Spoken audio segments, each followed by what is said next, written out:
हरियाणा कांग्रेस ने जो पहली लिस्ट जारी करी है 31 उम्मीदवारों की, उसके अंदर कुछ उम्मीदवार ऐसे हैं जो विवादास्पद हैं, यानी जिनके ऊपर केस चल रहे हैं। उनमें से कुछ नाम मैं आपको बता देता हूं।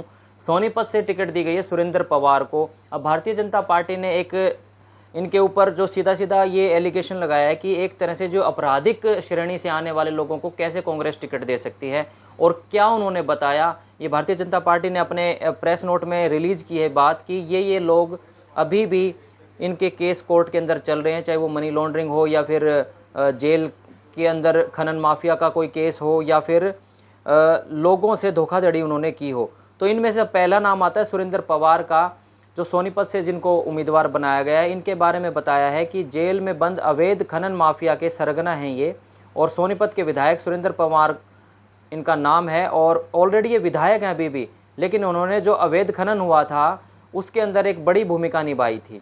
उसके बाद भारतीय जनता पार्टी ने दूसरा नाम लिया है नीरज शर्मा का, जिसको टिकट दी गई है कांग्रेस के द्वारा एनआईटी फरीदाबाद से।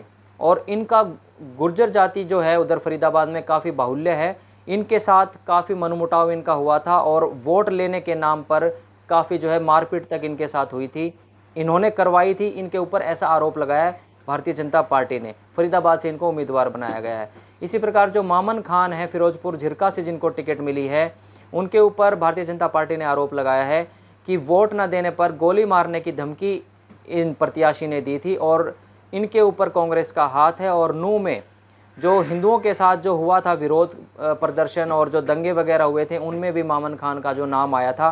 तो ऐसे व्यक्ति को कैसे कांग्रेस प्रत्याशी बना सकती है या उम्मीदवार बना सकती है। अगला नाम धर्म सिंह छोकर है, जो समालखा से हैं। काफ़ी सुर्खियां में आया था इनका नाम भी, जब ये मनी लॉन्ड्रिंग के केस में फंसे थे और ईडी इनके घर पहुंच गई थी। जो समालखा में इनका फार्म हाउस है, वहां पर ईडी पहुंच गई थी, रेड चली थी काफ़ी देर तक, और इनके ऊपर मनी लॉन्ड्रिंग का केस था। और इसके बाद धर्म सिंह छोकर जो है वहाँ से फरार भी हो गए थे। इनके बेटे सिकंदर सहित, और कांग्रेस ने फिर से इनको जो है टिकट दे करके चुनाव लड़वाने की तैयारी की है समालखा कॉन्स्टिट्यूएंसी से। उसके बाद अगला नाम है राव दान सिंह, जिनको महेंद्रगढ़ विधानसभा से टिकट दी गई है। भारतीय जनता पार्टी का आरोप है कि राव दान सिंह धोखाधड़ी के मामले में अपराधी हैं, और कहीं भी जो है ये टिकट के लिए फिट नहीं बैठते थे। आखिर क्या सोचकर कांग्रेस पार्टी ने इनको टिकट दी है, और कांग्रेस पार्टी को इनमें ऐसा क्या लगा कि एक ऐसे व्यक्ति को टिकट दे दी जिन्होंने लगभग 1392 करोड़ रुपए की धोखाधड़ी करी थी, और ये केस अभी भी इनका चल रहा है। तो ये लिस्ट जो है, इसमें कुछ ऐसे नाम हैं जो कंट्रोवर्शियल हैं, जिनके ऊपर ऑलरेडी केस हैं मनी लॉन्ड्रिंग के, धोखाधड़ी के, और अवैध खनन माफिया के, और लड़ाई झगड़े के। तो ऐसे लोगों को कांग्रेस अगर टिकट देती है और वो विधायक भी बन जाते हैं, तो क्या इससे और ज़्यादा अपराध को बढ़ावा नहीं मिलेगा? ये कुछ सवाल भारतीय जनता पार्टी ने कांग्रेस से पूछे हैं। और कहीं ना कहीं दहशत का जो दौर है वो फिर से रिपीट ना हो जाए, भारतीय जनता पार्टी को ये डर है। अगर कांग्रेस ऐसे लोगों को, आपराधिक श्रेणी से आने वाले लोगों को टिकट देती है, तो इससे कहीं ना कहीं लोगों के अंदर वो दहशत ना पैदा हो जाए। इसलिए लोगों की राय जान लेते हैं कि लोग क्या कहते हैं इस बारे में। तो इस वक्त हम आए हुए हैं हिसार के मुल्तानी चौक के आसपास, और यहाँ के कुछ आवाम है, जनता है, उनसे बातचीत कर लेते हैं। जो कांग्रेस पार्टी ने इतना लेट टिकट जारी करी है, और वो भी 31 उम्मीदवारों के, अभी तो उनके लगभग 60 उम्मीदवार और बाकी हैं। तो इस विषय पे बातचीत कर लेते हैं। हमारे साथ हैं, नमस्कार जी, क्या नाम है साहब आपका? कृष्ण कुमार जी। कृष्ण कुमार जी, हिसार का ही वोट है आपका? गांव का है वोट तो। कहाँ का? गांव हिसार जिला में पड़ता है। हिसार जिले में पड़ता है? हाँ। अच्छा, बीजेपी ने तो पहले लिस्ट जारी कर दी थी 67 उम्मीदवारों की, 31 की कल कांग्रेस ने कर दी। तो इतना देरी क्यों कर रही है टिकटें देने में इस बार? क्या पता जी, भी इनका तो उन्हें पता जी कैसे लेट कर रखी कैसे नहीं। अच्छा हाँ। अच्छा, कुछ उम्मीदवार ऐसे भी हैं जिनके ऊपर आपराधिक केस चल रहे हैं कांग्रेस पार्टी के, उनको फिर से टिकट दे दी। तो आपको ये नहीं लगता ये इस प्रकार का जो है नहीं देनी चाहिए उन लोगों को टिकट? वो तो जी उनको पता है भाई क्यों दे रहे हैं, भाई केस चल रहे हैं, तो इनको और दूसरे को खड़ा कर देना चाहिए केस को मामला में। तो सही बात है। हाँ। चलिए, तो 31 उम्मीदवारों की कांग्रेस ने कल करी, तो उसमें कुछ नाम ऐसे हैं, जैसे एक मामन खान है जिनके ऊपर एक केस चल रहा है, आपराधिक केस। एक नीरज शर्मा है, एनआईटी फरीदाबाद से उनको टिकट मिली है। एक वो हैं छोकर साहब समालखा से, जिनके ऊपर मनी लॉन्ड्रिंग का केस चल रहा था, वो फरार हैं। ऐसे लोगों को कांग्रेस ने टिकट दी है। है ना, वो तो पार्टी की है, जो पार्टी को ध्यान देना चाहिए भी किसकी छवि कैसी है।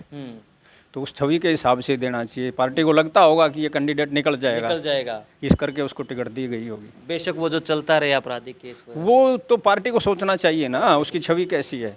अगर पब्लिक के सामने आप ऐसे कैंडिडेट पेश करोगे तो उसके बाद पब्लिक क्या सोचेगी। बिल्कुल बिल्कुल, ये बड़ी अच्छी बात इन्होंने करी, बड़ी समझदारी की बात करी कि अगर ये तो पार्टी की मुखियाओं को देखना चाहिए ना, जो पार्टी के शीर्ष नेतृत्व हैं, कि हम जिनको टिकट दे रहे हैं और जिस विधानसभा से दे रहे हैं वहाँ के लोग हैं जो वोटर्स हैं, फिर वो अगर उनको जिता रहे हैं, इट मीन्स सारा ही गोलमोल सिस्टम है, तो पार्टी शीर्ष नेतृत्व को देखना चाहिए सब चीज़। बिल्कुल पार्टी का है, ये हाईकमान को देखना चाहिए कि ये कैंडिडेट किस छवि का है। साफ सुथरी छवि का हो, साफ सुथरी छवि का हो तो पार्टी को भी उसके लिए टेंशन नहीं है कि निकल जाएगा ये। अब पार्टी उसके बारे में कोई भी वोटर है वो 10 बार सोचेगा, पार्टी ने खड़ा कर दिया, एक ज़बरदस्ती थोपने वाली बात होगी ना ये तो। तो अभी पब्लिक डिक्लेयर करेगी क्या करेगी क्या नहीं। बिल्कुल। देरी की वजह जो अभी देरी क्यों कर रहे हैं, क्योंकि 5 तारीख से नॉमिनेशन शुरू हो चुके हैं, नामांकन प्रक्रिया, देर क्यों कर रही हैं पार्टियां, मुख्य पार्टियां? मेन तो यही है ना कि इसके अंदर तो प्रॉब्लम यही आ रही है कि इनका गुटबंदी चल रही है अंदर ही, पार्टी के अंदर ही कलह है। देखो उस कलेश की वजह से जब तक फैसला डिसाइड नहीं होगा तो ऐसे ही चलेगा। भारतीय जनता पार्टी ने भी पूरी नहीं करी है, 67 की करी है। वो भी तलाश कर रहे हैं कोई अच्छे कैंडिडेट निकालने की कोशिश। आ रही है इनके सामने कि एक ही विधानसभा से कई हैं दावेदार और एक ही पार्टी के। मैन यही है, हिसार से तो खास तौर पे है, नलवा से, बरवाड़ा से हिसार से खास तौर पे है, क्योंकि यहाँ के कैंडिडेट ही जो अपने आप को समझ रहे हैं तो वही अड़े खड़े हैं। कोई बाहर से कहता है मैं आज़ाद लड़ूंगा तो कोई पार्टी से। इस वजह से देरी हो रही है। धन्यवाद कृष्ण जी।